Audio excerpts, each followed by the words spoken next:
The following program is brought to you by Caltech.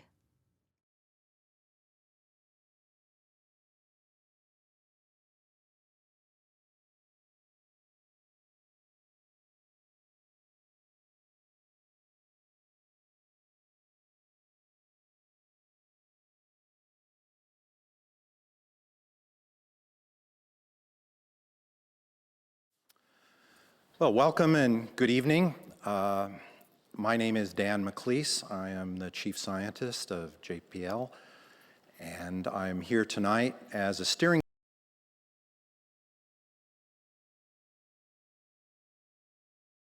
is also co-sponsored by the Planetary Society, with whom we're very pleased to partner.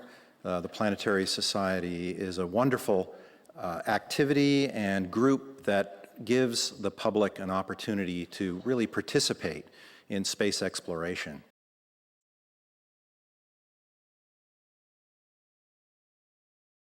KISS is an organization that tries to bring the public close up to topics of space exploration, and its function is to bring scientists, engineers, and technologists together to tackle some of the most interesting and important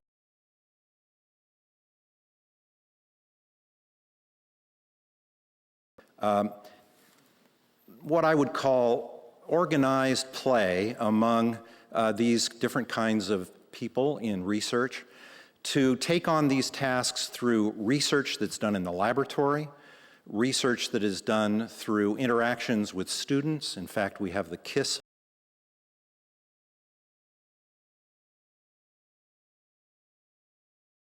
degrees into the community of space research. And we also hold workshops. These workshops are intended to bring experts from around the world, industry, academia, government, to Caltech to tackle some of these take place.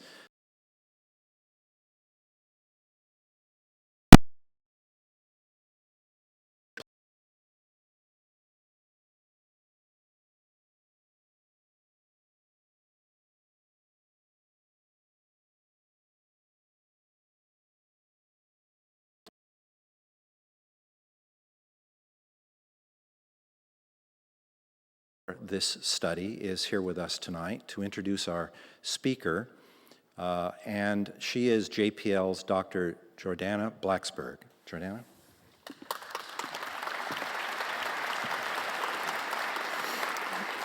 Thank you, Dan.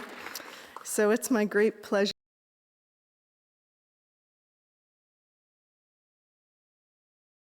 and an extremely active and prolific public communicator of science and space exploration. He's a professor in the School of Earth and Space Exploration at Arizona State University, an adjunct professor of astronomy at Cornell University, and the president of the Planetary Society, who's a co-sponsor of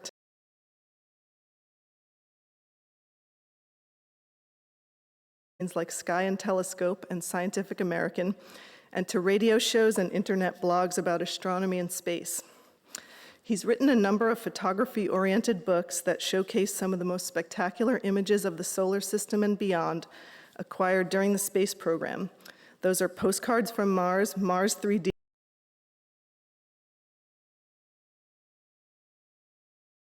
Research primarily focuses on geology, geochemistry, and mineralogy of planets, moons, asteroids, and comets, using data obtained from telescopes and spacecraft missions.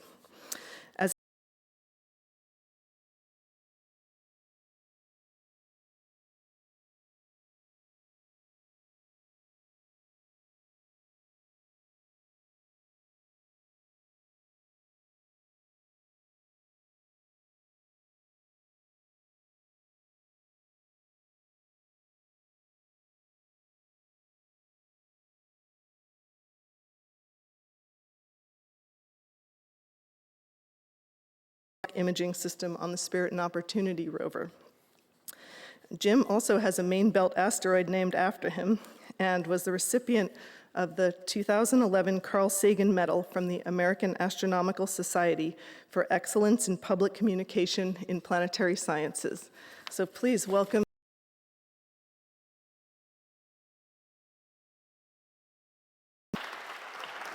Thank you. Thank you very much, Jordana, for that wonderful introduction. Thank you, Dan. Let me see if I can get my slide working here. Yay, good. Hello, hey everybody. Hopefully we've got some Planetary Society members out there.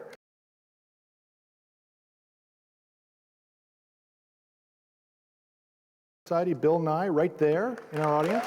Yes, yes. Excellent. Thank you all for coming. I want to thank Jordana.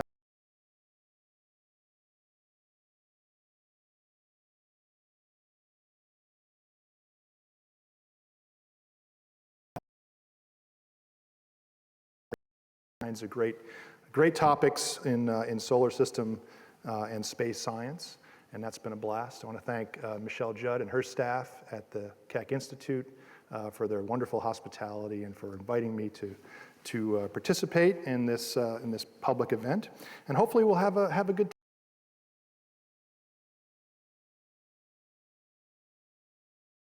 Mars research, Mars work, Mars operations work with the Opportunity rover and Curiosity rover. And I'll talk a lot about how that kind of work fits into this overall architecture that NASA has for exploring our solar system and the man.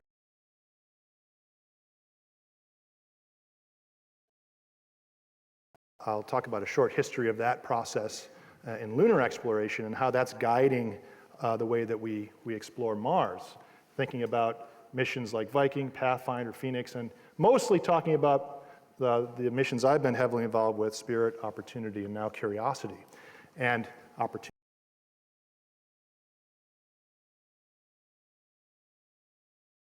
days into our 90-day mission on Mars. Yes, yes. Wonderfully built JPL machines, and Curiosity is on Sol 193 of its on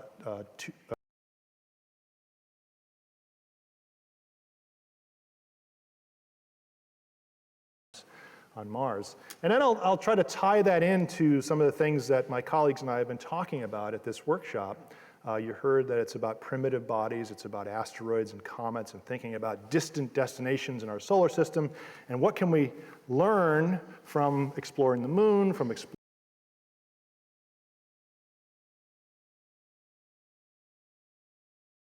other destinations in our solar system. So that's what I'm hoping to cover. We'll see if we can get through that. And I told Michelle it's only a 3-hour lecture, so it should be okay. Flyby, orbit, land, rove, and return. Okay, this is a little kind of a matrix I made. I don't expect you to read all of this, but along this axis is our solar system: Mercury, Venus, Moon, Mars, asteroids, Jupiter.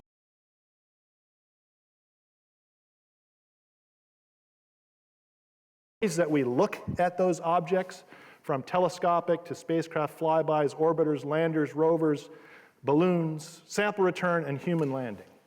Okay, so this is kind of like the space that we as humans are obligated to fill up, right? This is exploration. We got to fill this grid, and then we're done.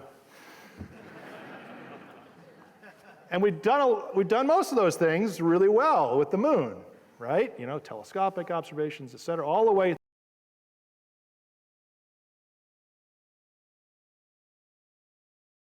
That briefly in a few minutes. For Mars, we've done a lot of these things as well. Of course, there's a rich telescopic history. There's been landers, there's been rovers, and there's lots of ideas about sample return, and that's what a lot of folks in the NASA and JPL and other space science communities are thinking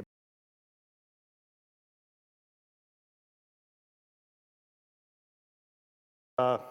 Mars exploration, focusing on Opportunity and Curiosity. And then I'll talk about asteroids, and I include just main belt asteroids like Vesta and Ceres and everything that's in the zone between Mars and Jupiter, near-Earth asteroids, things that come whizzing by our planet. And then way out in the outer solar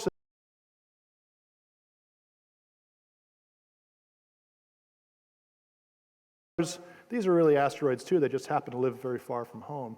And they're important places for us to study in our solar system because a lot of these objects are the building blocks that became the rest of the planets in our solar system. So understanding them is an important thing. And then comets as well.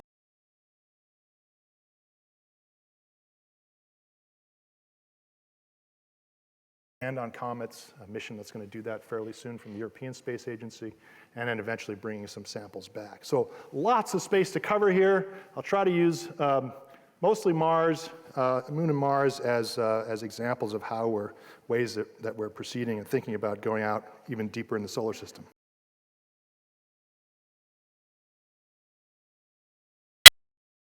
Observations through robotic missions. Look at this list of robotic missions that have been out there studying the moon, going back to the late 1950s, all the way up until this past year. And currently, NASA has a mission called Lunar Reconnaissance Orbiter that's orbiting the moon.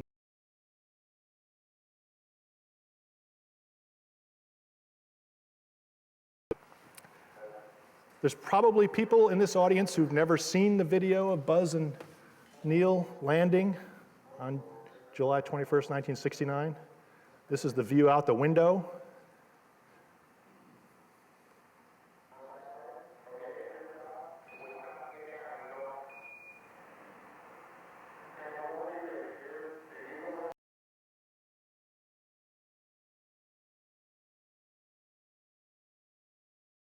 There, the eagle has landed.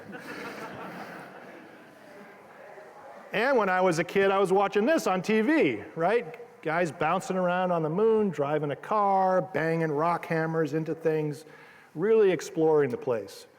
This is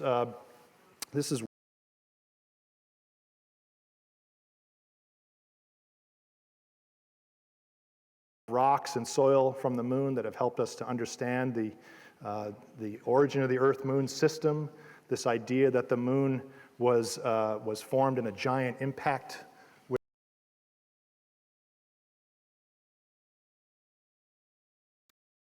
It's kind of incredible. Way back in the 70s, there were 3 robotic missions launched by the Soviet Union that went to the moon and brought back little bits of lunar soil and rocks back to the Earth. So there have been robotic sample return missions as well. So when we think about trying to send robotic missions to Mars or comets or asteroids and bring samples back, it's like, well, you know what? We've got some experience. It goes way back. But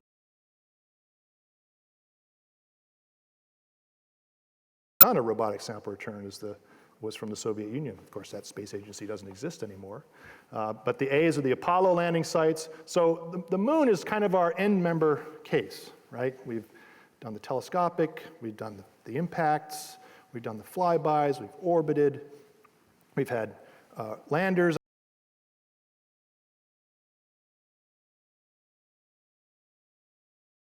Of history is what was required to get us to where we are in our understanding of the moon, and our understanding of the moon tells us about the Earth as well and the evolution of our own planet. So all of the analytic capabilities, all the detailed laboratory work that's done with the samples that are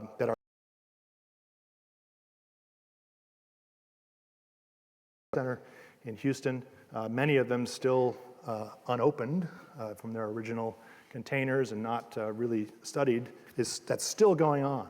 In laboratories on the Earth, that's still going on. And the cool thing about having these samples is that, they brought them back in 1969, 70, 71, 72.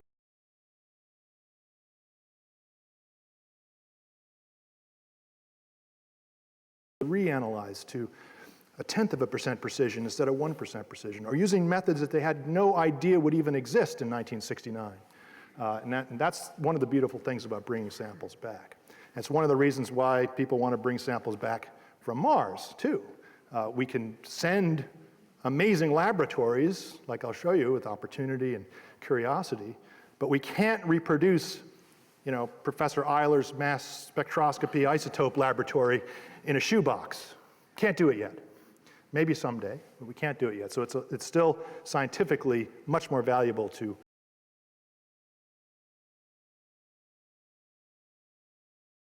I think about, like here's a picture of Apollo 12 astronaut Alan Bean, looking at the Surveyor 3 spacecraft. They landed, Bean and Conrad landed Intrepid here within 600 meters or so of Surveyor 3 in the spring of 1960s, I think.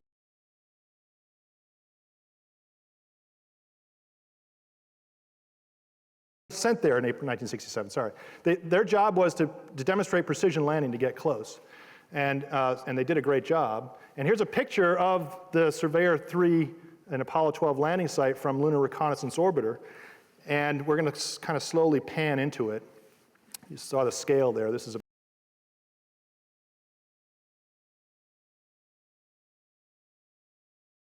by the realization that people say, oh, we've been to the moon. We've explored the moon, right? You saw my map, had those 6 A's and those 3 L's. And we've got rocks that are sitting in Houston, and we can do all kinds of great laboratory work. And this was done back 40 years.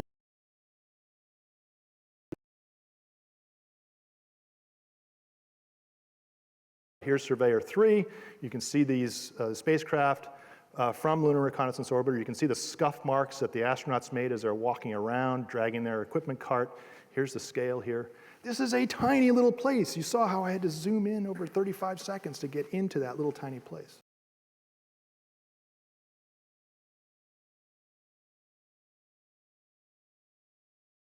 And so one of the things that lots of folks in NASA are coming back to is that as we develop this capability to get back into deep space, the space shuttle is retired, trying to get back into deep space, that we can't forget that the moon still is a real interesting destination that we've only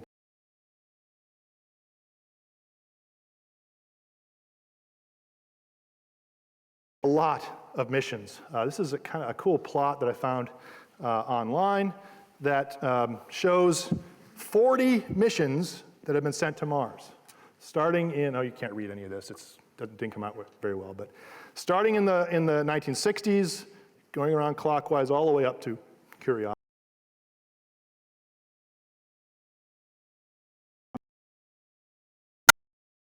Opportunity, Phoenix, and Curiosity. Of course, Opportunity and Curiosity is still working great. In a sense, Mars is somewhat of a spacecraft graveyard. About 20 of these missions have failed, and about 20 or so have been successful. It's a very difficult.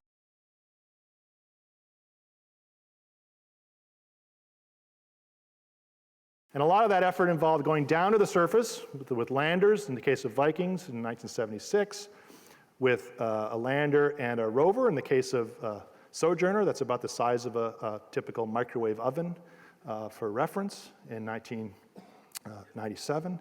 And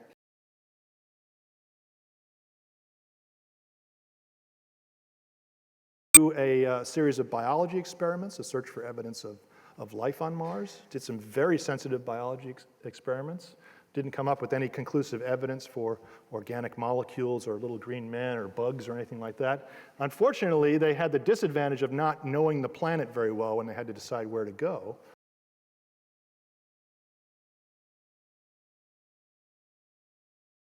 That wants you to land safely, so they want you to go to a parking lot.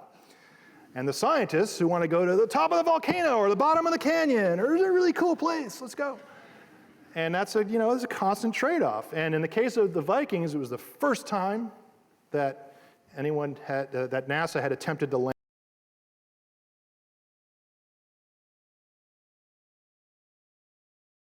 relatively boring geologic places to go to. And so maybe it's not surprising that they didn't find a lot of rich evidence for past habitability. Sojourner's main goal here was just to demonstrate that mobility is a good thing. And so you can see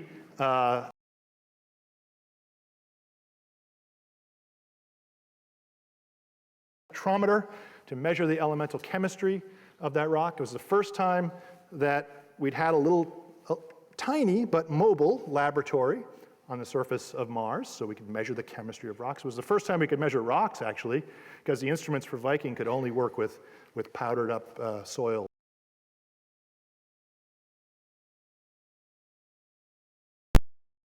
$3 months or so, but it demonstrated that, hey, mobility is a good thing because we want to be able to touch that rock and measure that sand dune and move around.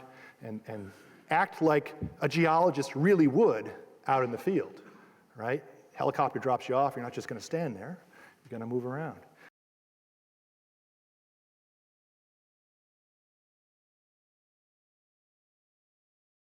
North Pole and test for evidence of ice in the subsurface, because there was this hypothesis, how scientists work, right? Hypothesis test, that there was ice just below this fine-grained reddish dust of Mars, and they used this trenching tool to dig down, and lo and behold, found the ice, and were able to make some basic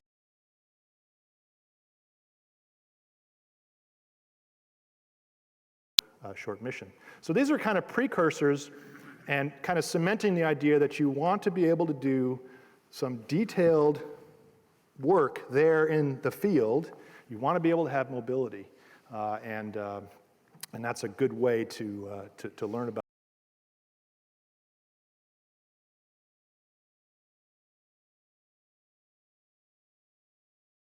The Mars Exploration Rover, about as tall as a 10-year-old kid. Color cameras up here in this mast. 6 wheels. Notice it looks a lot like Sojourner, but it's scaled up. It's about the size of a golf cart instead of a microwave oven. Lots of different instruments.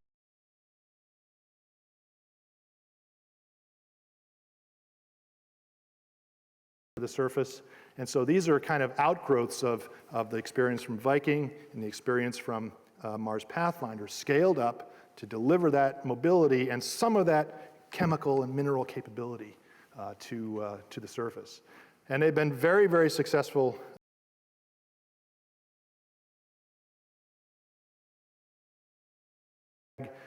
Bouncing system, which I thought was insane until I saw the Sky Crane movie, which I'll show you in a minute. So Spirit was up here, drove down, and has been exploring the surface. I mentioned mobility, and that has turned out to be absolutely critical to the missions of Spirit and Opportunity.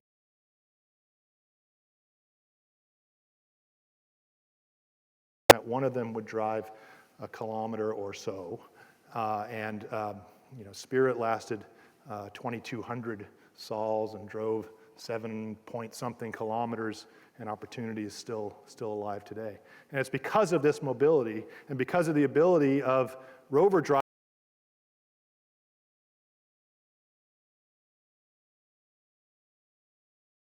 Computer games like this, so if Mars was made out of corrugated tin, we'd have no problem at all.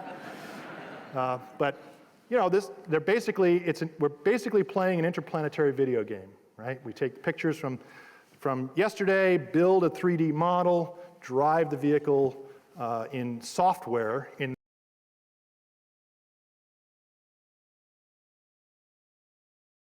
particular way to remotely control a robot on another world when you've got a lot of latency. You can only talk with them once per day, so they have to have some independence and some capability to make their own driving decisions to a degree. We found out that Spirit was a great hill climber. We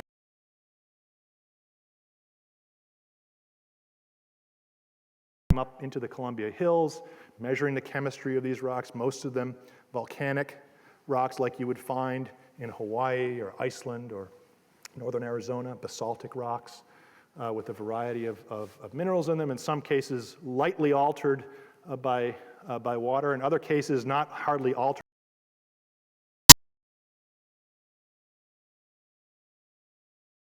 The palm trees and the coconuts and stuff like that.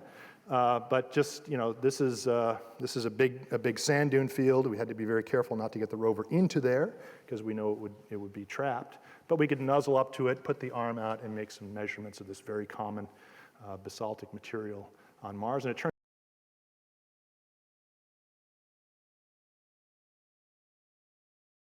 to what it takes to build a terrestrial planet. And that's a theme that we come back to when we think about primitive bodies as well. Asteroids as building blocks, comets as suppliers of volatiles like water. Accidentally, we also discovered a whole bunch of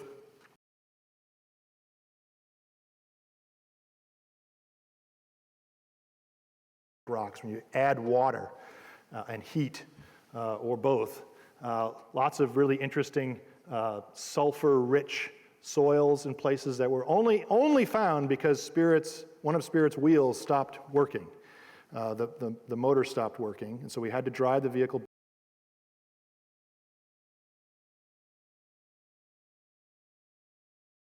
Trench dug up these sulfur-rich or silica-rich soils. And so this was like, this is cool, right? Even when something goes wrong, we learn something, because we wouldn't have otherwise seen.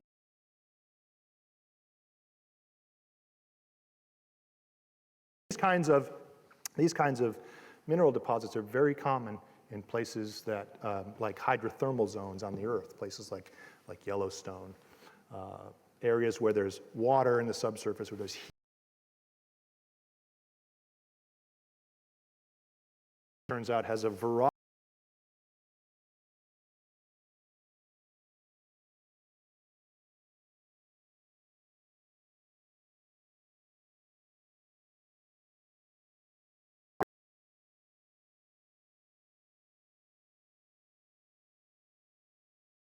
Weren't designed to measure organic chemistry and answer the question, was Mars inhabited?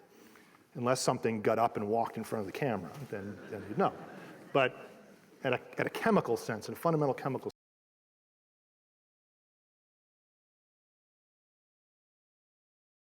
sense, look at the chemistry and try to figure out, was there water in this environment? How much?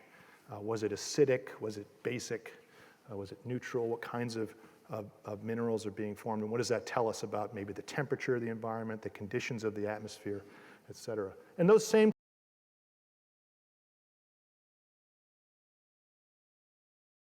equipment built on these kinds of systems. And in fact, Curiosity, as I'll show you, has an instrument suite that's partly based on what Spirit and Opportunity took and what those missions found. And so a lot of the instruments and a lot of the data that we get that helps us answer these questions, whether it be Mars, the moon, primitive bodies, is what I call squiggly line science. Come to our work and look at our squiggly line plots, because it is a blast. Actually,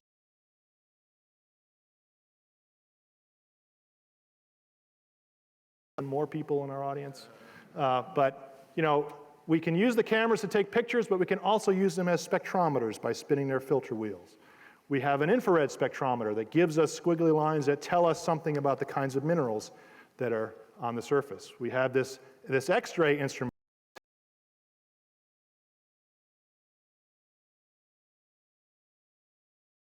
that can be moved around in watery aqueous solution or other weathering environments, and another spectrometer that specifically tells us about the iron-bearing minerals, because we know Mars is the red planet because of the presence of oxidized iron.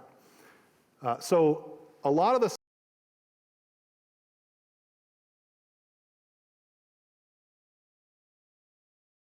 the best science comes from this kind of stuff. It's really the detailed quantitative analytic tools that you send to a planetary surface that augment the pictures. And in fact, the imaging, lots of times we took the pictures so that we could get these tools into the right place. So even though many of the pictures are beautiful, lots of times their function is operational support. Get that spectrometer into the best possible place to make the most detailed measurement.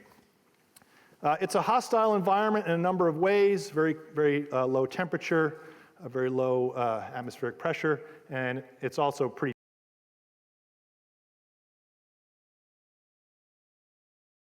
later. The solar panels are getting more and more dusty, and by 6 years later, it's really hard to find the rover against the background. And this is our power. This is where we get our power to run everything on Spirit and Opportunity. And so this is what ultimately killed Spirit, is very, very dusty solar panels, another broken wheel, getting stuck in some of that soft sand, all of that.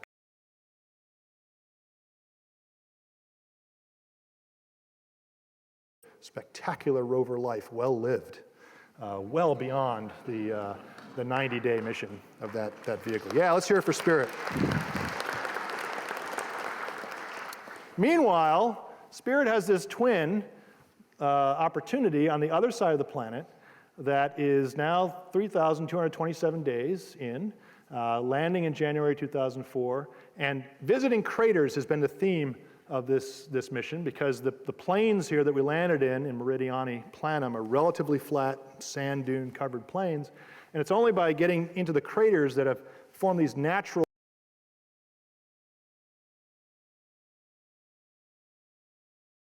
We landed in a small crater, drove over to a bigger one, drove over to a bigger one, drove over to a bigger one, and that's where we are today, roughly at that star. And we're studying this crater called Endeavour, which is 20-something kilometers across, because from orbit, and remember NASA has these wonderful orbiters up there,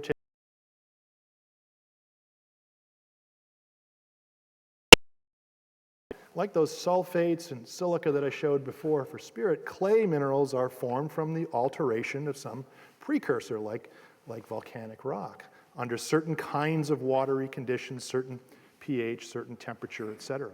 So we can see their signature from orbit in pixels, the size of this room.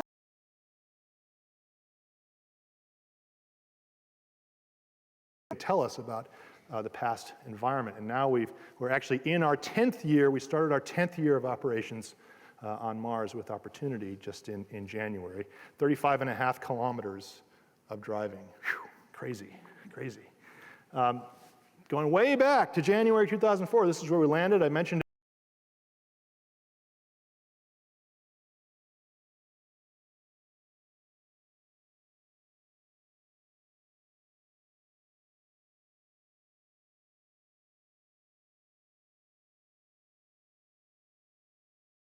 rock.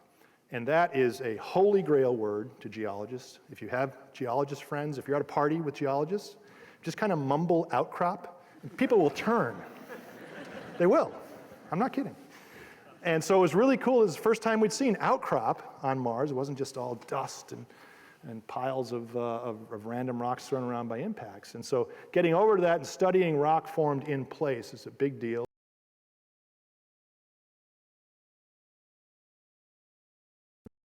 Formation of those materials. It'll be a big deal if we can find material like that on comets and primitive bodies as well, if they're not covered with these fluffy, dusty regolith materials. And so there's a lot of debate about that and a lot of discussion at workshops like ours and other places of how to get to this good, juicy stuff.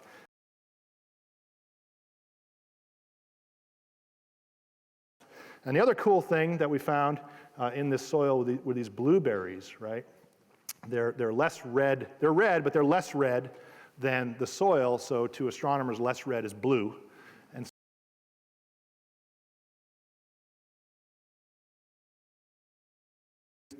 1 millimeter, 2, 3, 4 millimeters across, kind of like ball bearings, and they just litter the ground. And so this was a real mystery. Just by taking pictures of them, it's impossible to know what they are, because of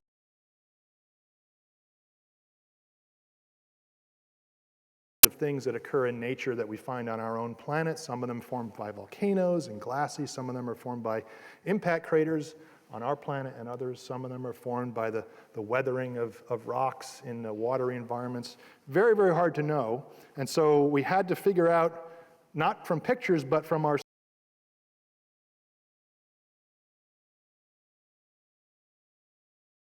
where a bunch of them had rolled into, and so we could make a series of measurements in the depression, brush off a piece of the rock nearby with very few of them, make a measurement here, and look at a differential.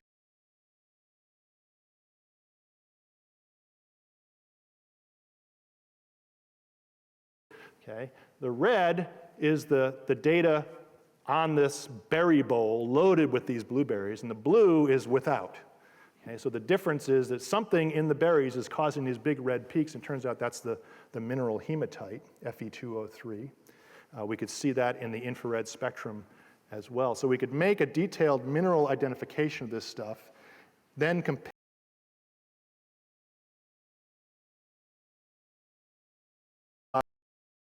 this hypothesis that these little blueberries are materials called concretions, which are formed kind of like stalactites and stalagmites in a cave from watery solution with iron or other cations in it, and that iron slowly precipitates out of solution. And if everything is nice and calm and even, or isotropic and homogeneous,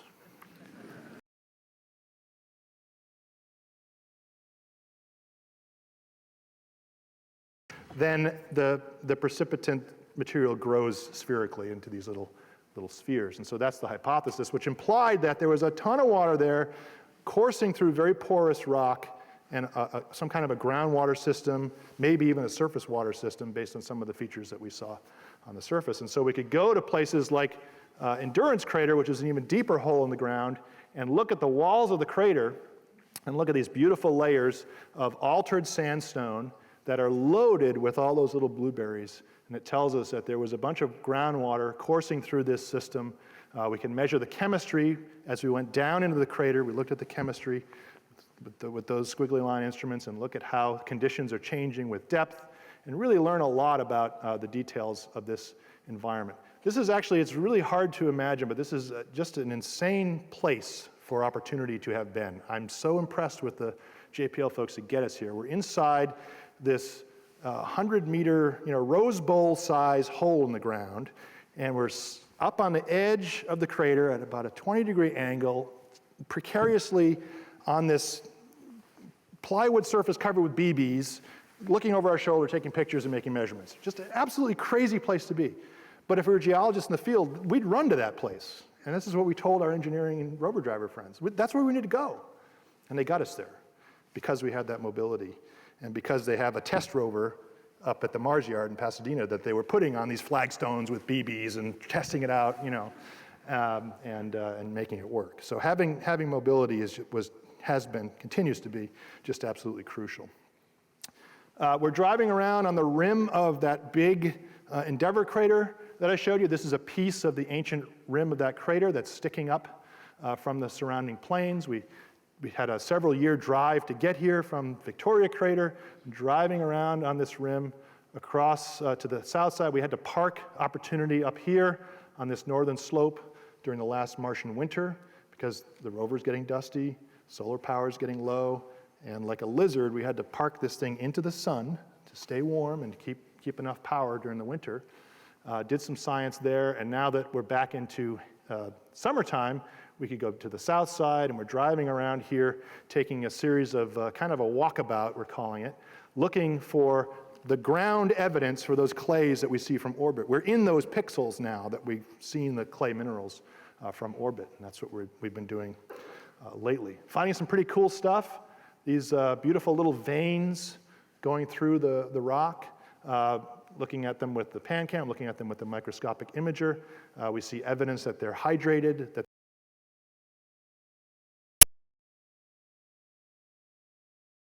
that there was a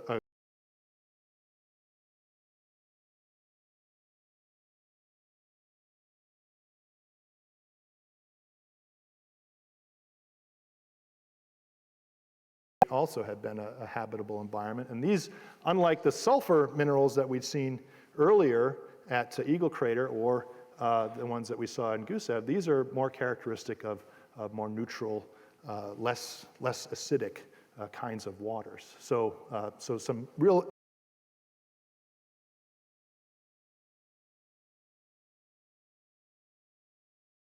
nobody knew what to call them, so Steve Squires calls them newberries. Because they don't look like the blueberries we saw before.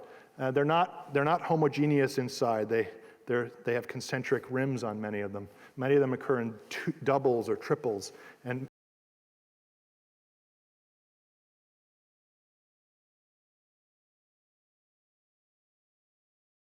figure out what these things are and how are they related to these clay mineral deposits.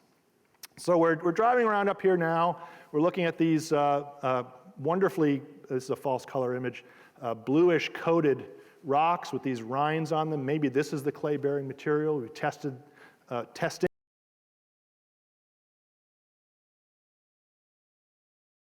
just came down last night. We're at a place called Meili in our walkabout, and we're looking at some of these relatively clean striated exposures of rock, measuring the chemistry of this material as well. A lot of geologic mapping being done, a lot of testing the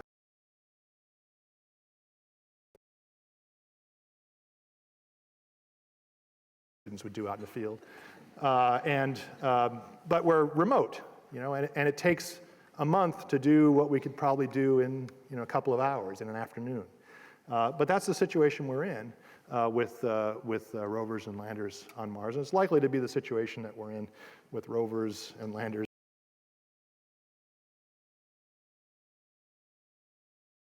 As well, I mentioned, starting to look more like Spirit at the end of its mission. Power levels are still better than they were for Spirit, so we think we still have a bright and long future ahead of us, but we are getting dustier with time. So we know our days are limited. We're trying to do the best job we can where we are now while it's summertime, because we can already hear the clock ticking for when we have to park for next week.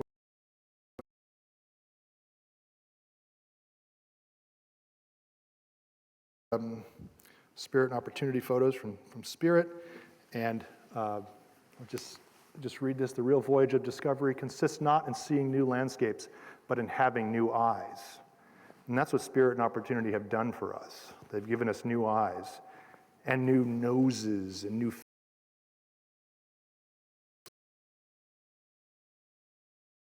been the inspiration for this monster truck, Curiosity, which is now 193 days on Mars, based on the basic design of Spirit and Opportunity, 6 rovers, independent motors, power steering, power brakes, the whole.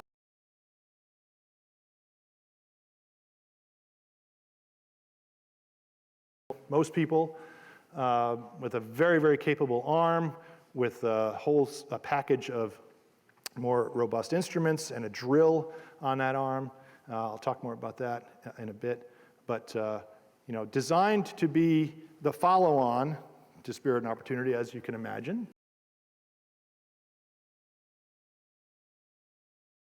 Precisely to get to a bunch of interesting mineral deposits, sulfates, clays, there's other iron oxides in here.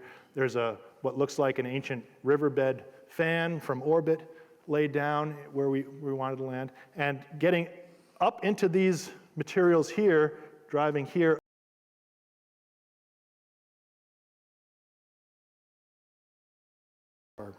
In this case, these beautiful layered rocks, and layers are another holy grail to geologists. If you see layers in the Grand Canyon or San Gabriel Hills, wherever, that means something has changed. Deposition, erosion, climate change, environmental change of some kind.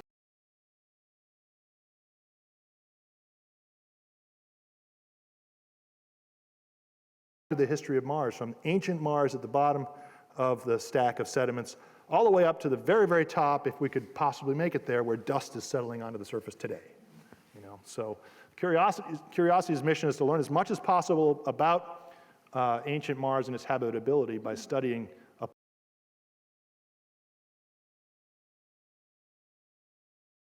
I may not have time. I didn't know if I'd had time to show this or not, but I have the piece of the landing video that you've all seen from 6 months ago. But do you want to see it again? All right, I'll show it again. And I put kind of a cool soundtrack on it, too, so. And I think Lenny.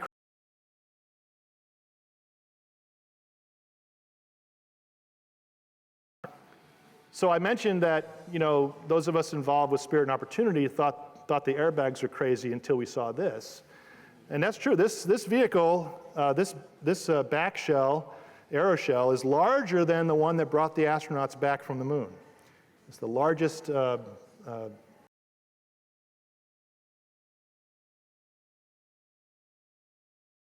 inside, and that rover is kind of Mini Cooper size, so scaled up from Spirit and Opportunity.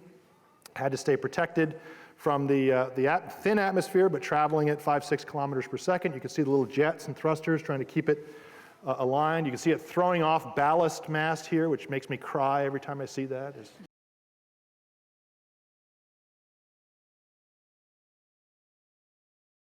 This is just like Viking, just like Pathfinder, just like Phoenix, just like Spirit, just like Opportunity, to get safely through the atmosphere, use the parachute as much as you can, and then we go off the rails.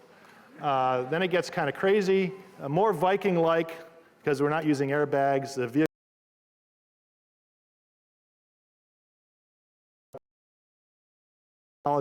to keep everything stable. There's radar here that's pinging the surface, looking for to set the timing of all the different events at the end game. They're going to, I guess this zooms into, there's a camera built by Mike Malin and his crew down in San Diego that was taking time-lapse pictures at 4 frames per second.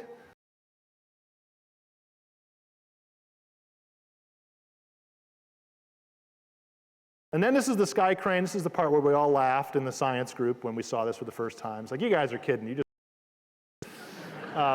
but, you know, they didn't want to have these jets come all the way down to the surface and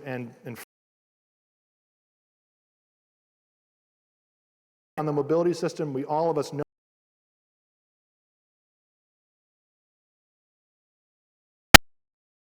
and explodes over here, and they don't show that in the movie. Look, they cut it out.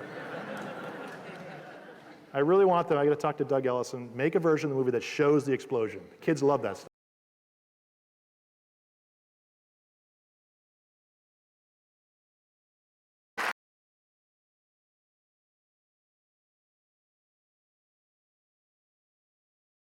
That down, there's the heat shield coming off.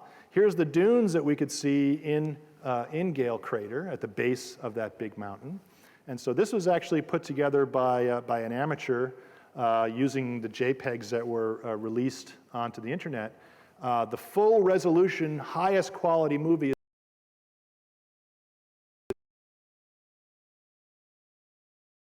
with very little or no compression to them.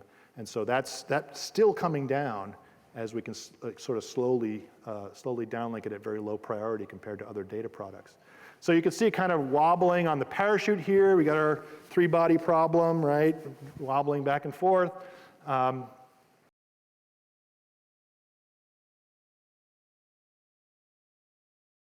Freaked, I'm sure. We're gonna land up in the middle of the sand dunes. We're not gonna be able to land safely. But the vehicle knows what attitude it's coming in at. It's inertially guiding itself. It's got the knowledge of its location and the conditions as it's coming in.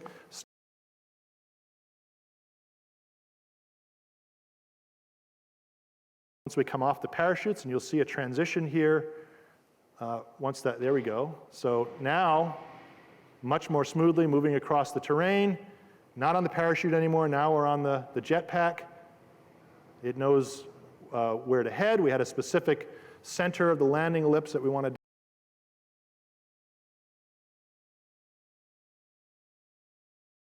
Mesas and hills. We get up to the surface, the sky crane comes out, the dust starts flying around. Boom, now we're down on the surface. Hey, that was pretty cool, huh?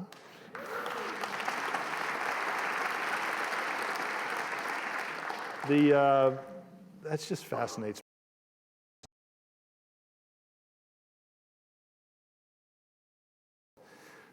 These are, the folks that work right over here in La Cañada, and they do amazing things. And this is one of the most incredible things that NASA has ever done. Getting down to the surface safely, getting those first pictures back that night. Many of you probably saw. You can see Mount Sharp, that mountain in Gale Crater just off on the horizon.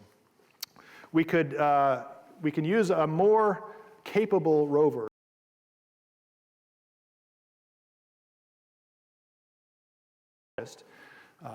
Cameras, wheels, brushing tool, some elemental chemistry tools, but it also has some tools that an astrobiologist would take and a mineralogist would take, an X-ray diffraction instrument, an organic chemistry and isotope laboratory on board. Things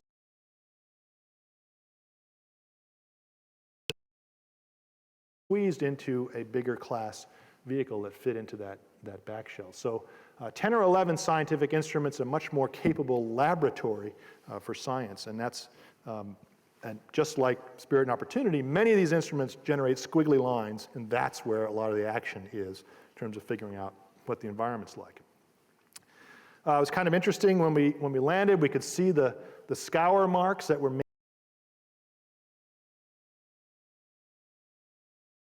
So, it was a good thing those things weren't pointing down, but still, it was a very violent environment. You can see rocks and pebbles up on the deck here.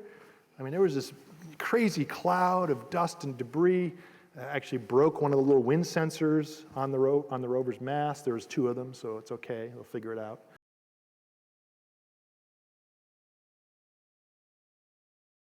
Orbiter camera can see those scour marks, can see the whole area around the rover kind of darkened because the dust was blown away. And you can see us driving away our tracks here. It's great having a spy satellite at Mars to provide us with some geologic context. So getting down on the ground.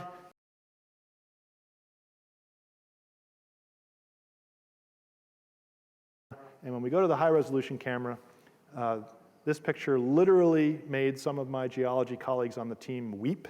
It was really cool. It's really cool to see people weep. And I can't blame them, right? It's beautiful. It's spectacular. This is exactly.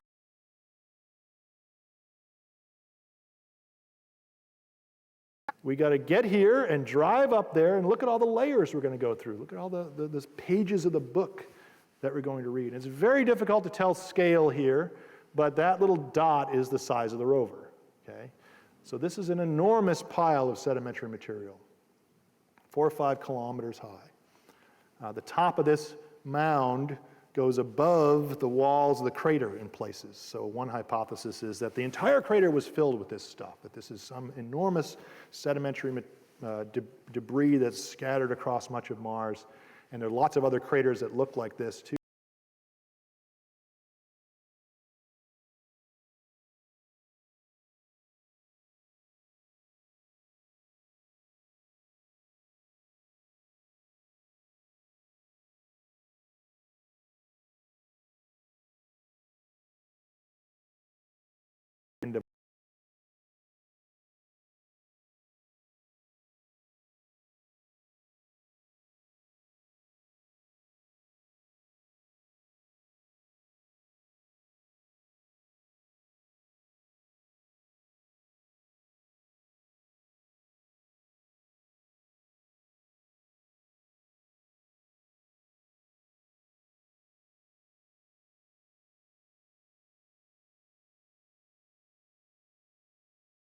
This is kind of cool too. Like this one. Kind of like that. That's a good one. I like that. Mars as art, right? Why not? We got to our first, after landing and checking out the instruments, we did the initial checkouts for the ChemCam. This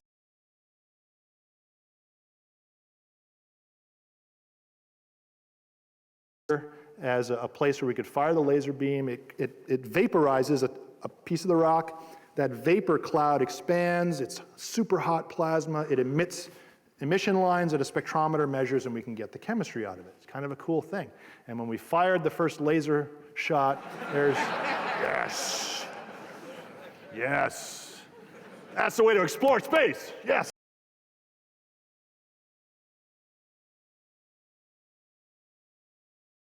Little tiny pit in the rock. It's a couple hundred microns across, okay? It is a, you know, it's a technique used often in terrestrial laboratories. It's used on art, paintings and things, because it's destructive, but tiny destructive. Makes a tiny little hole. And you can take that laser, that plasma,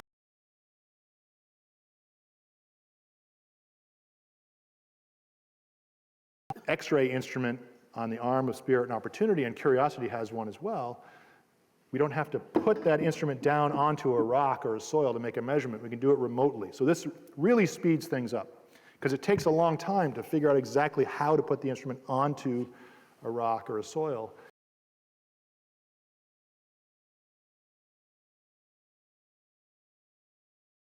So we're building up quickly this statistical data set of this beautiful squiggly line science that tells us about the chemistry. Mobility has already been critically important on Curiosity, and it will continue to be critically important, just as it has been on Spirit and Opportunity. This is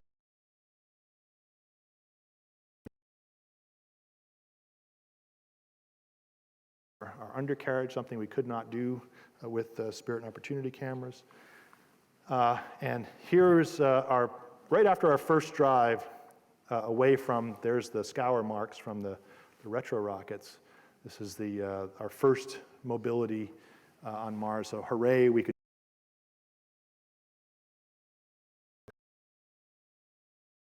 about this picture. It hadn't, the whole sky crane thing, it's like, oh, that's kind of cool.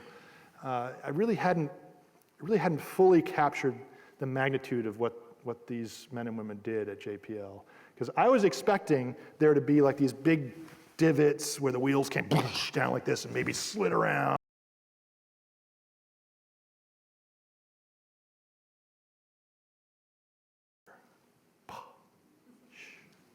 Just so beautifully, gently set there. It's just spectacular. And they did a great job. So that's when it really sunk in when I saw that. Everybody's like, wow, that's amazing. What an achievement. They got us there in one piece. So now it's our job on the science side to do some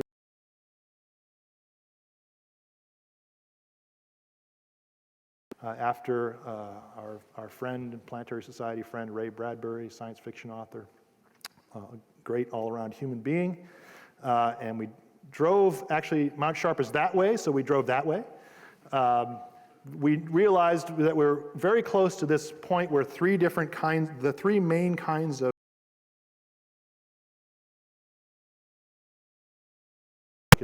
we could do a couple of, hopefully, quick studies and learn about everything we need to know about our landing site, get that all in the can, and then head off to the mountain.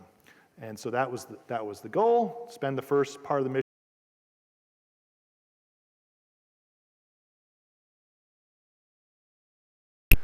during this initial few months of the mission because it had to go through all these engineering checkouts. So let's just try to do some limited amount of work and then head for the hills, literally. And so it was along this drive that we started seeing these beautiful, almost looks like a cement slab.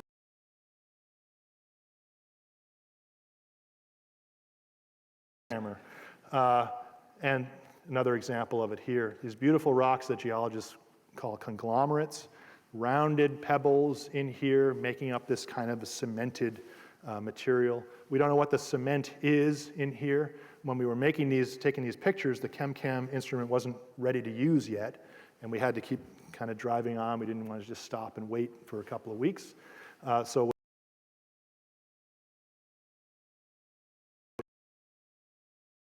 Yeah, there really was this river fan of alluvial material coming down. That there was water flowing across the surface, transporting these grains, rounding them.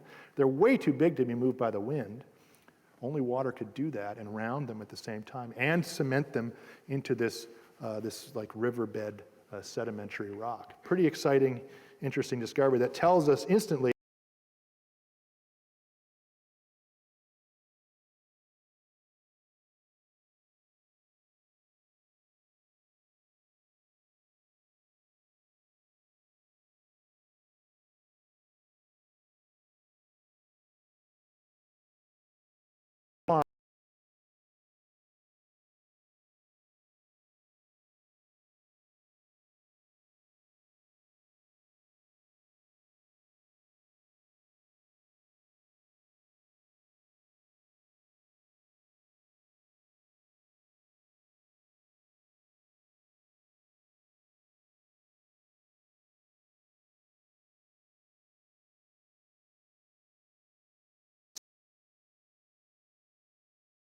in this case, we're putting the APXS onto a rock here, taking pictures of it.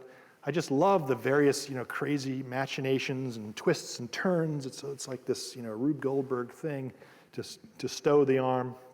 Then we're going to drive off here. And in this particular case, they were using a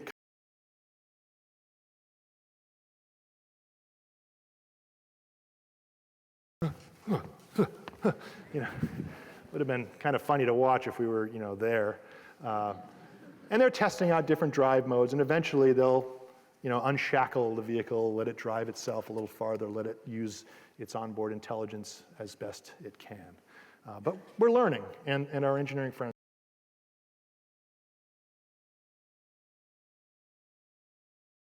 for getting material from the drill into the instruments inside the rover, the X-ray diffraction instrument and the organic chemistry set.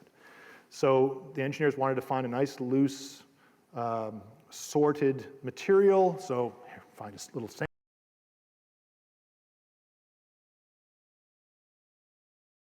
turret And so the scoop was used to dig these little mini trenches. They're only, that big, little tiny trenches into the sand, digging up some of this stuff, getting it into the system, and testing the whole sample chain, running it through, including making detailed mineral measurements and search for organics. This turns out to be, to no one's surprise, kind of typical garden variety volcanic rock, like the sand dunes that we saw at Spirit site or the Meridiani site.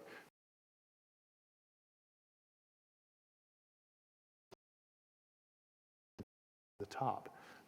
No strong evidence, none expected, for organic molecules or anything particularly crazy.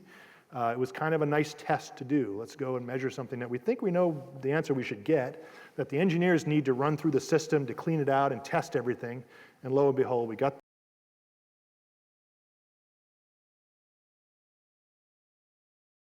previous missions about some of the minerals in here that can't be measured with some of the instruments on Spirit and Opportunity or the orbiters very well.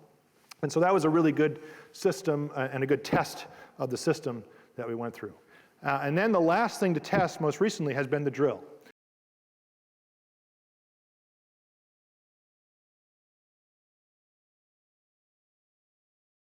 Basin that we're in, where we could see some relatively nice flat sort of flagstone-like materials.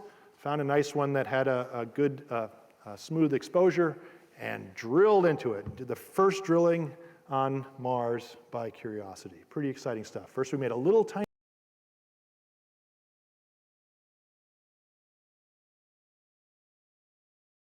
on Mars. Woo! It produced a whole bunch of tailings that came out, and the drill has kind of a little Archimedes screw mechanism on it, and it pulls that powder up into the drill, up into a canister, which can then be manipulated into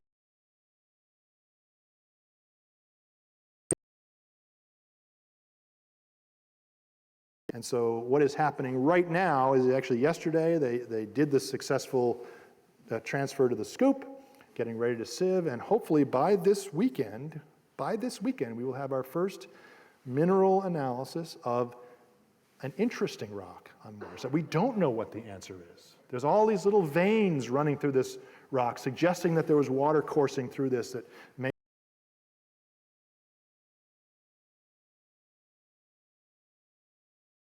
powder to the inside, so it's not some just heavily dusty material. It's something interesting, we think. We have a little betting pool going among the team about what it is, and we'll find out.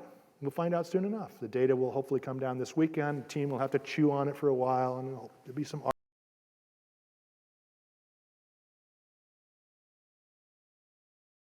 So once we finish that, and maybe another drill hole or two, depending on what the results are, and if the engineers are happy with the performance of the system, we'll travel from our little location close to Bradbury here to the base of the mountain. And that trip is going to take some time.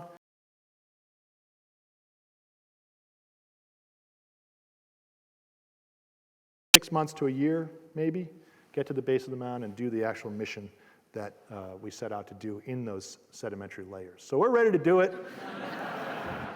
Got some good friends helping us out, and hopefully it'll all go well. And of course,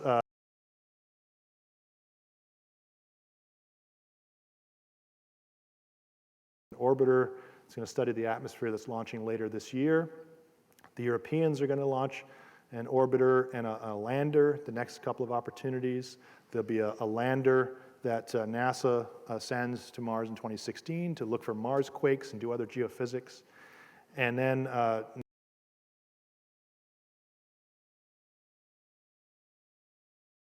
right now, and so we'll be getting hopefully a nice continuous stream of vehicles to the planet, heading towards, everyone believes, getting a robotic sample back, getting another X in that matrix that we have to fill out as human beings, getting this X in here. That's our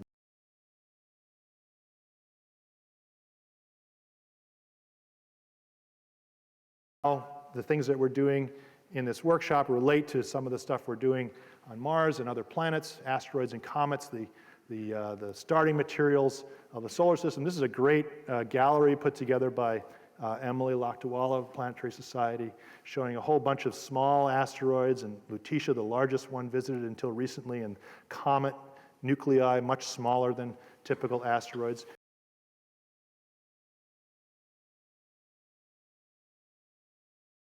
The largest asteroids in the main belt now having just recently been studied by the Dawn mission, which is going on to Ceres very soon. They're irregularly shaped bodies. They're heavily cratered. They have ancient surfaces. Some of them have moons. Some of them have enormous craters in them.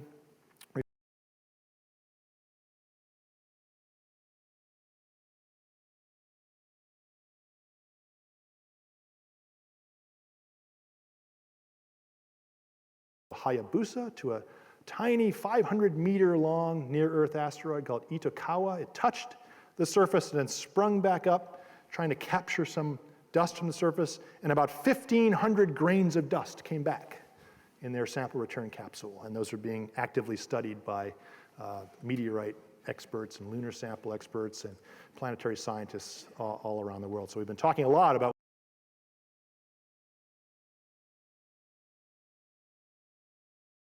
of landers and rovers might we want to take. We care about asteroids because sometimes they hit the Earth. Asteroid expected to make close pass to Earth in 2028, says the New York Times. And then the Post comes back and says, no, kiss your asteroid goodbye. That will miss. So, you know, there can be some media hype in these, but you know what? Hey, folks, you know, hello, once in a while. These are incredible. This, of course, was just, a couple of days ago.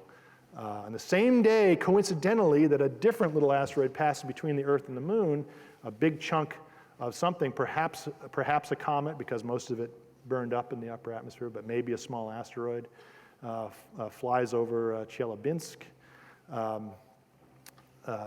Coincidence that it happened to be the same day a little asteroid passed between the Earth and the Moon? Yes, coincidence. Coincidence that it happened to be in the same city that the first conference on planetary defense from asteroids was held? Yes, coincidence. This is incredible stuff. And, some of these pictures are just amazing. And you're probably asking yourself the same question that I'm asking myself. Why do all these Russians have dashboard cameras? I don't understand. So these things do hit the Earth. Sometimes they're little, sometimes they're big. And we need to figure out what they're like, partly because of planetary defense. So one of the next missions coming up, called OSIRIS-REx, it'll launch in 2016. NASA will send a small spacecraft to a nearby asteroid and land on the surface, or at least touch the surface briefly, and collect a bunch of that material, put it in a canister, and get it back to.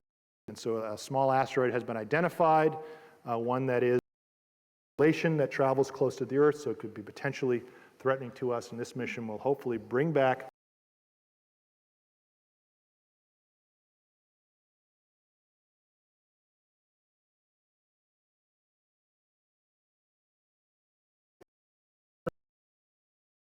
asteroid as well. So that's going to be pretty cool. And then comets we know a bunch about too, and we visited Halley's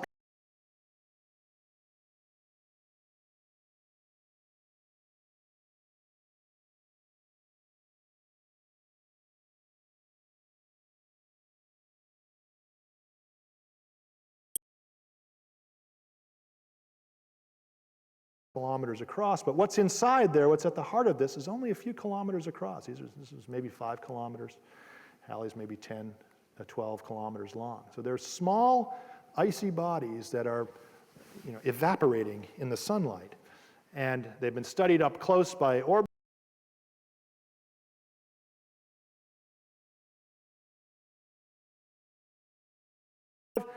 Boom! Digging through this dark layer of organic and carbonaceous residue, exposing all these, a bunch of ices.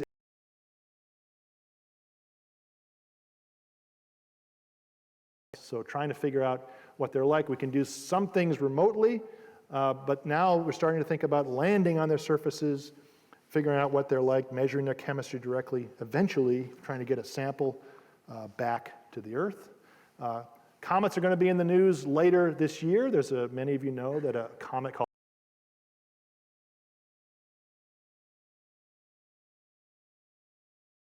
not going to hit the Earth, but it'll be very close, and it's predicted to potentially be another spectacular comet of the century, like Hale-Bopp or Hyakutake was, those of you who remember. Of course, these predictions can go either way. We don't know. It's also going to coincidentally pass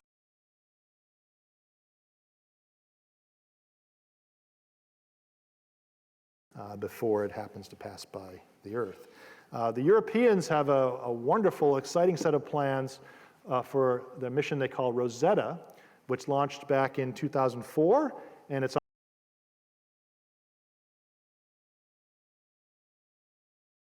Gerasimenko, or CG, in a couple of years, or next year actually, later next year, and it will send a small lander to the surface that will take pictures, it'll do compositional measurements, elemental chemistry, it'll look at magnetic fields, maybe it takes some geophysical kind of measurements. It'll be the first time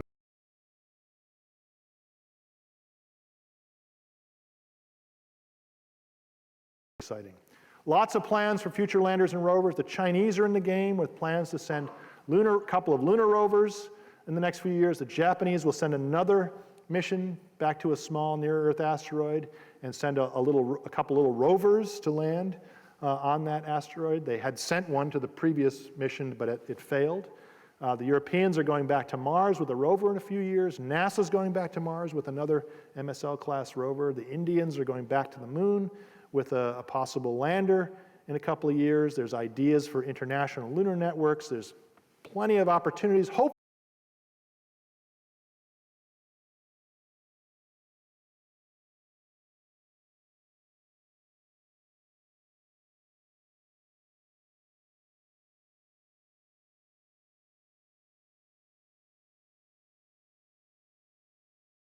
here and remind everyone that you can follow along if you want to follow along what's going on Mars. If you want to look at Mars rover pictures to wallpaper your bathroom, go to the PanCam site. And if you want to follow along with all kinds of cool things going on in the solar system, please visit the Planetary Society's website.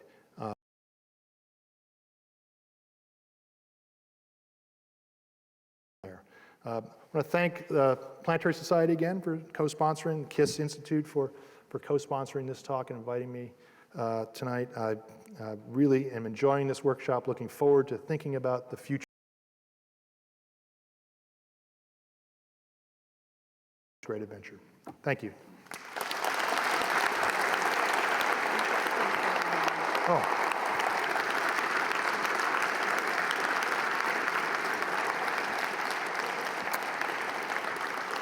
Okay, so I'm happy to take some questions, and apparently we've been streaming this online and have and I'd ask you to go to the microphones if you have some questions. And there's a question from an online listener who says, Opportunity is going to break the all-time planetary distance record very soon. This is the distance traveled by a rover on another planet. Opportunity is competing with the Apollo lunar rovers and with the Lunokhod that the Soviets sent in the 70s.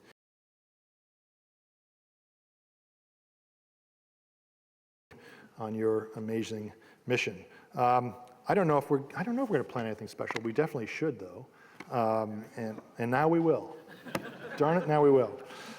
Thank you for recognizing that achievement. Let's start here. Oh, how did what's the geological history of how that?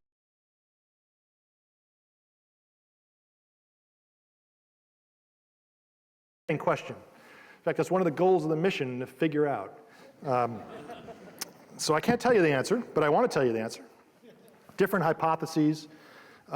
One hypothesis is that the entire region was buried by sediments carried by the wind.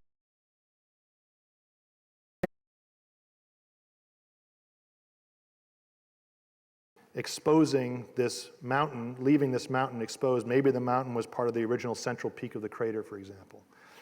There's other hypotheses that say that the mountain is just the debris deposited by the wind or water over time, carried by over the plains surrounding into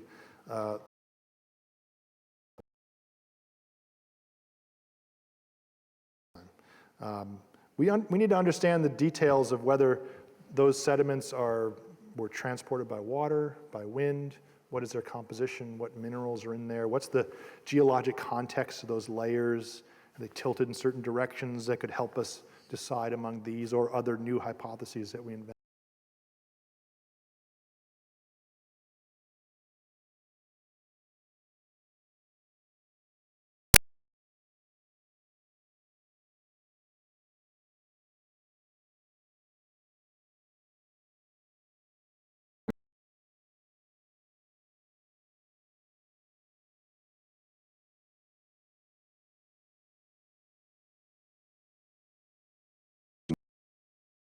About it. If we accidentally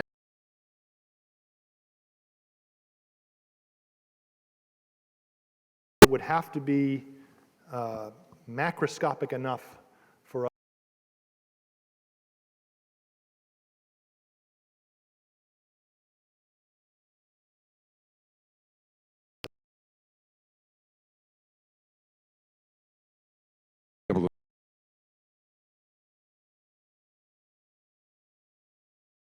We'd have to be phenomenally lucky to to drill into it, turn it.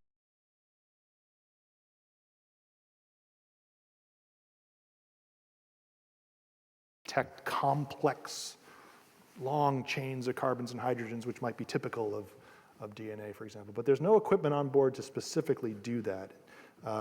Turns out that most of the tools you'd want to do that kind of stuff are still giant laboratory-sized things that have not been miniaturized. And so the search for life by vehicles like Curiosity and Spirit and Opportunity is either a macroscopic one or an indirect one through chemistry, through certain ratios of elements and inferences that there might have been biotic processes going on there. So very, very unlikely that we'd be able to see some definitive evidence. It'd be cool. Oh, yeah. When I first heard about clays and then sulfates, my first thought was you have incipient plate tectonics, it shuts down, heat builds up, and blam, you get your volcanism. I've talked to a few planetary geologists who weren't too impressed by that, but what is the thinking about the two different epochs and also about early possible plate tectonics on Mars? Yeah, so I mean, there's lots of ways to form clays and sulfates and other alteration minerals. So I don't think any of us are, or at least should be, married to a specific, story. Let's all keep our minds open and see what we see. But in terms of, what was the last part of your question? About whether plate tectonics. any new thinking about the plate Yeah, tectonics. so there's also no, to the best of my knowledge, no convincing evidence that there ever was plate tectonics on Mars. It seems to be a one-plate planet. It's one reason the volcanoes get so big, because the magma source sits there in one spot and just spews out. And the magnetic stripes, it doesn't. The magnetic stripes are very controversial that they're stripes. There's magnetic places that preserve what was probably an ancient magnetic field when the core was partially molten. But there's no consensus that there are stripes like seafloor, like on the Earth's seafloor, anything like that. So I think the evidence is equivocal at this point. Yeah. First of all, very nice talk. So congratulations on your work. Thank you. So I was looking at some of your EDS measurements, and I didn't see any rare earth or transition elements in there. And do you expect that to be in your core, and also do you see any evidence of calcium carbonates? Yeah, because this is a Caltech audience, I should have put rare earth and transition element plots in my presentation. I'm probably the first person to stand at this podium and not show a rare earth element plot in this auditorium. We have a lot of data on rare earth elements that come from the Apex-S instruments on Spirit, Opportunity, and Curiosity. And they are, those elements are used as tracers of different kinds of geochemical processes. I'm trying to think if any of them have, there are places where we see, well, I don't want to quote anything because I don't remember it in detail, but I know that there are places where part of the story has been told through some of the rare earth elements and ones that are, less compatible with certain mineralogy isn't more compatible with others. So there is a community among the science team that does look into that, and if you really want, I can direct you to some research papers and you can catch up on all that.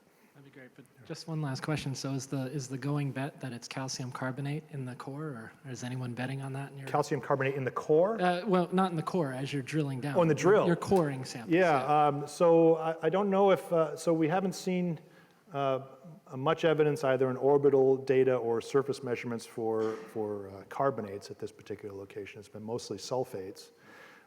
So I think there's a number of folks betting that there'll be some calcium sulfate, maybe gypsum, maybe some other calcium sulfate phase in that as part of that. And we can see inside the drill hole a little bit of maybe part of a vein that got drilled into. I think carbonates would be a surprise. But Mars has surprised us before, so we shall see soon enough. I'm curious whether on future rovers they might use some kind of, in essence, a rain wiper system to wipe the dust off. I'm so glad you asked that question. I'm glad because every single time I've given this talk, someone has asked that question, and you're the guy. It's a great question. It's a great question, and I like when people ask it because I think the answer is not at all obvious. Okay?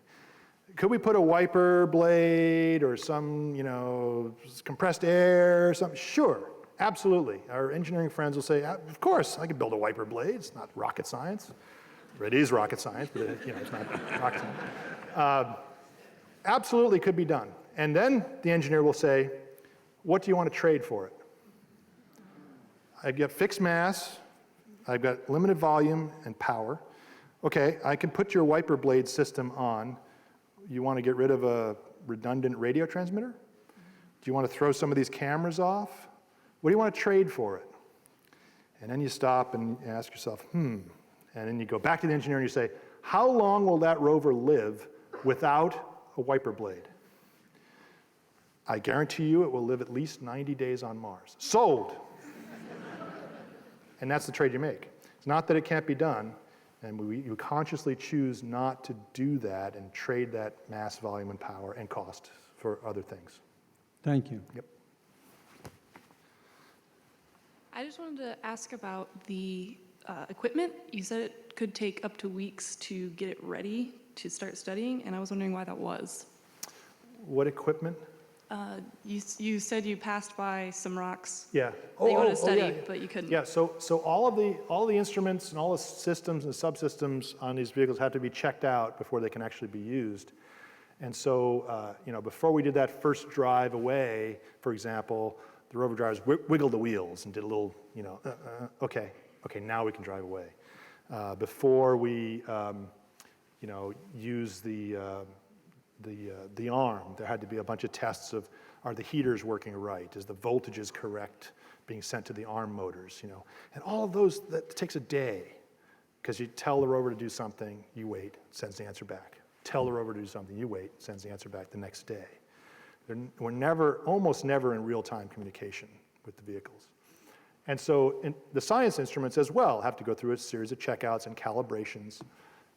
And the laser instrument is one of the more complicated ones, and they had a whole set of internal calibrations they had to do, and checks and double checks, and apply a voltage and just make sure the thing doesn't short out, and try another, and that just takes time, and that time and the power to do those checks has to be fit into a schedule where the engineers are also checking things out on the rover, and you've only got a certain amount of power each day or time each day, and so it's this massive resource problem that has to be optimized to keep the vehicle safe and to get the instruments working properly. And that just hadn't been done in time for when we encountered this stuff. We were making good progress on the driving, and so we had to decide, do we want to stop and wait until the laser instruments turn? And the arm hadn't been checked out at all, so we knew we couldn't put the arm instruments down on that. That was going to be a long time. And so we decided, because we were seeing this stuff in a lot of places, because we were going the opposite direction and we knew we'd be coming back, let's hit it on the way back. Thank you. Yep. Again, thank you for coming up, Professor. It was an excellent talk. Thank you. In one of your frames, you showed that it was a timeline of future probes that we want to send to Mars. And another one looked very similar to Curiosity. So my question is, what instruments do we have an idea of putting on it, and what experiments do we have an idea of carrying out? That's a great question. There's probably 10 of my colleagues in the room who are asking themselves the same question because they want to propose those instruments. We don't know the answer yet. What we do know is that in order to keep that mission as cost-effective as possible, they're going to use a lot of either spare parts or very similar equipment as Curiosity. Similar landing system, sky crane system. There's actually a bunch of spare parts still available for that. That'll help bring the price tag down. The goal is to get that mission $1 billion cheaper than Curiosity. Curiosity, right? That's what that mission.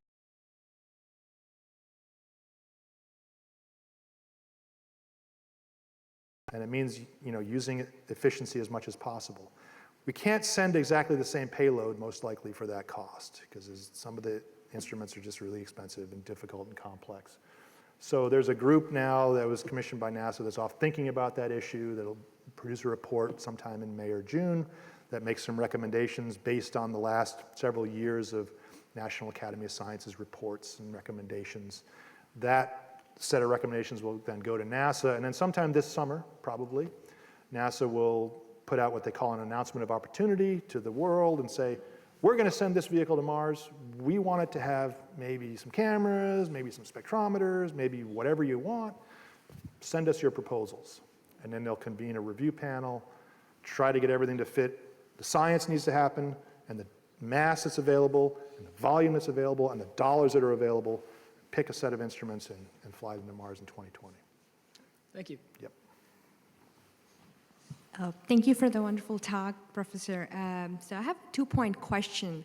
The question would be, what are the main constrictions we take into consideration when we are making something like a rover? Because doing this on Earth is completely different from putting this on Mars, right? The atmosphere is different. We do not know what we're facing. Yeah. That would be the first point. And the second point is, well, I'm a bioengineering major, so I'm always into biology. So why isn't it that NASA has tried to do any kind of elemental biological analysis so far on Mars? Mm-hmm. Because you can go through the elemental analysis through biological analysis too. Mm-hmm. So yeah, what are those? Great questions. So your first point, you're right. These I often refer to these robots as wild animals that are in their native environment on Mars. They are not built for this Earth. Right. They are spindly and they groan under the gravity of our planet. Mm-hmm. I mean, they're built for Mars. They're designed for that environment. They love the cold, but not too cold. They love the low gravity. They apparently do okay in the dust, especially if you're nuclear powered instead of solar powered, which is what Curiosity is. So what you have to factor into is what's the environment like? And then you think also about practical things. How much mass can I get into the top of that rocket? Right. How much volume can I fit into there? Mm-hmm. How much mass can I deliver to the surface of Mars?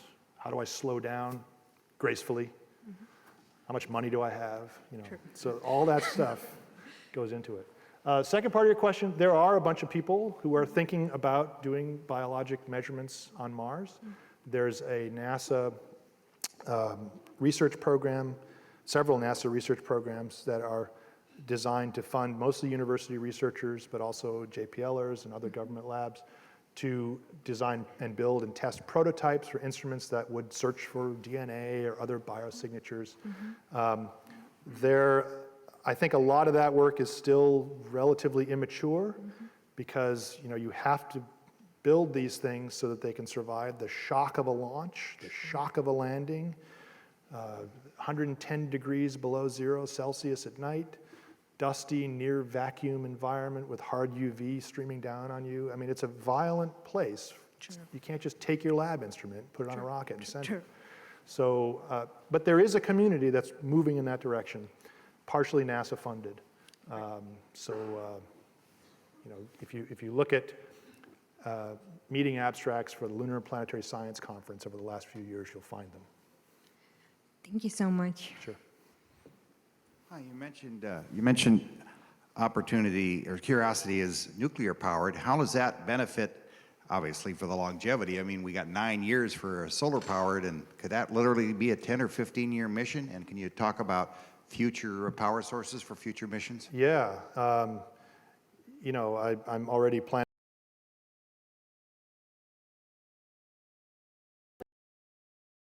And you know, the Voyager is still going with similar power supplies, right? And the Voyagers is predicted to go into the 2020s.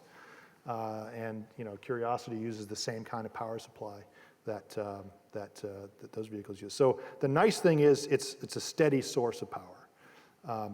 The non-intuitive bummer kind of thing is it's not more power than Spirit and Opportunity had. It's a steady supply of about the same. So we don't depend upon the sun anymore, except for thermal environment, keeping the temperatures reasonable. So we can't. Science all year round. Science at night, if we want.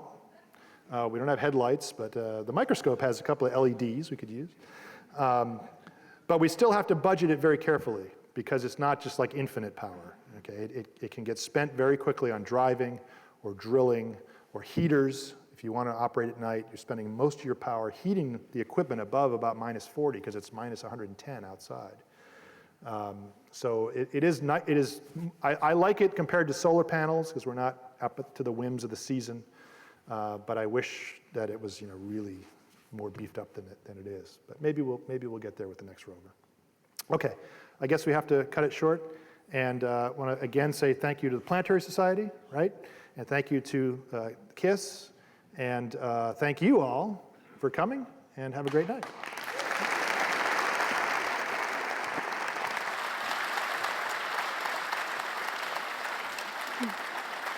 Thank you, everyone.